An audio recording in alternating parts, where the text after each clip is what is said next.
வணக்கம். நம்மள பல பேர் சந்திக்கிற ஒரு பெரிய தலைவலி இந்த சொத்து மோசடி. இதுல இருக்கிற ஒரு சின்ன சட்ட ஓட்டைய வச்சு ஒரு குடும்பத்தை பல வருஷமா அலைக்கழிச்ச ஒரு வழக்குல நம்ம உயர்நீதிமன்றம் ஒன்னு கொடுத்த ஒரு சூப்பரான ரொம்பவே புத்திசாலித்தனமான தீர்வை பத்தி தான் நாம இப்போ பார்க்க போறோம். கொஞ்சம் யோசிச்சு பாருங்களேன். நீங்க கஷ்டப்பட்டு சம்பாதிச்சு வாங்கின ஒரு சொத்து மேல சம்பந்தமே இல்லாத ஒருத்தர் ஒரு போலி டாக்குமெண்ட்டை ரெஜிஸ்டர் பண்ணிட்டா என்ன ஆகும்? உடனே கோர்ட்டுக்கு போகலான்னு தோணும். ஆனா அந்த பாதை நாம நினைக்கிறத விட ரொம்பவே சிக்கலானது. சரி, வாங்க இந்த பிரச்சனையோட ஆணிவேர் எங்க இருக்குன்னு கொஞ்சம் ஆழமா பாப்போம். இது ஏதோ ஒரு தனிப்பட்ட பிரச்சனை இல்ல. நம்ம சொத்துப்பதிவு சட்ட அமைப்பிலேயே இருக்கிற ஒரு பிடிவாதமான ஓட்டையிலிருந்து தான் இது தொடங்குது. இங்கதான் அசல் சிக்கலே இருக்கு. அதாவது ரெஜிஸ்ட்ரார் ஆபீஸோட வேலை பத்திரங்களை பதிவு பண்றது மட்டும்தான். ஒருவேளை அது போலியான தெரிஞ்சாலும் அதை நீக்கிறதுக்கு அவங்களுக்கு நேரடி அதிகாரம் கிடையாது. அதனால ஒரு தடவை ஒரு போலி பத்திரம் பதிவேட்ல ஏறிடுச்சுன்னா அது நீக்கிறது ரொம்ப ரொம்ப கஷ்டம்.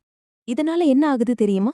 உண்மையான சொத்து ஓனர் தன்னோட சொத்து தனக்கு தானே நிரூபிக்க பல வருஷங்கள், சில நேரங்கள்ல தலைமுறையா கோர்ட் படி ஏற வேண்டியிருக்கு.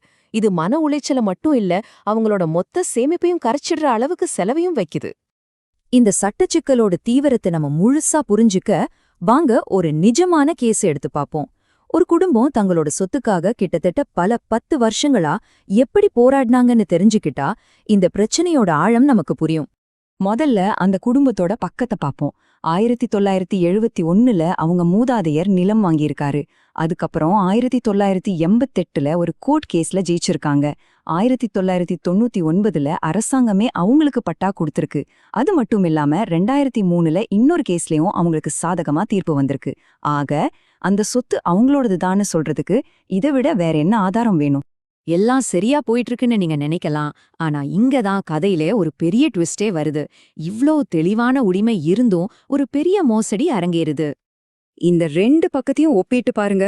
ஒரு பக்கம் அந்த குடும்பத்துக்கிட்ட 1971 சேல் டீட், 2 கோர்ட் தீர்ப்பு, அரசாங்க பட்டான பக்காவான ஆதாரங்கள் இருக்கு.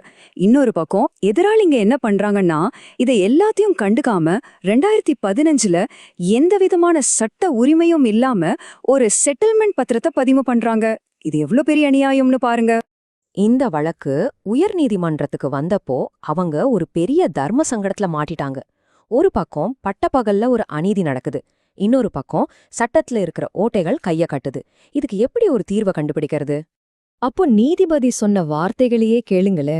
ஒவ்வொரு தடவையும் யாராந்து ஒரு போலி பத்திரம் போட்டா உண்மையான ஓனர் கோர்ட்டுக்கு போய்கிட்டே இருக்கணும்னு சொன்னா அவர் எப்படி தன்னோட சொத்தை நிம்மதியா அனுபவிக்க முடியும்? இது நடைமுறைக்கு சாத்தியமே இல்லைன்னு சொன்னாரு. அந்த வார்த்தைகள்ல இருந்த விரக்தி இந்த சிஸ்டம் மேல இருந்த கோவத்தை தெளிவா காட்டுச்சு.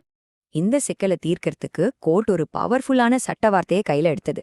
அதுதான் நான் எஸ்ட் இன் த ஐ ஆஃப் லா. இதுக்கு என்ன அர்த்தம்னா, சட்டத்தின் பார்வையில அப்படி ஒண்ணு இல்லவே இல்லைன்னு அர்த்தம். அதாவது அந்த மோசடி பத்திரம் உருவாக்கப்பட்ட நொடியிலிருந்தே அது செல்லாது, அது ஒருபோதும் இருந்ததாகவே சட்டம் ஏத்துக்காது. சரி, அப்போ இந்த இடியாப்ப சிக்கலுக்கு நீதிபதி என்னதான் தீர்வு கொடுத்தாரு? வாங்க பார்க்கலாம். யாருமே யோசிக்காத ஒரு மிக எளிமையான ஆனா ரொம்பவே சக்தி வாய்ந்த ஒரு வழிய அவர்தான் கண்டுபிடிச்சாரு. அந்த தீர்வு இந்த 3 ஸ்டெப்பு தான்.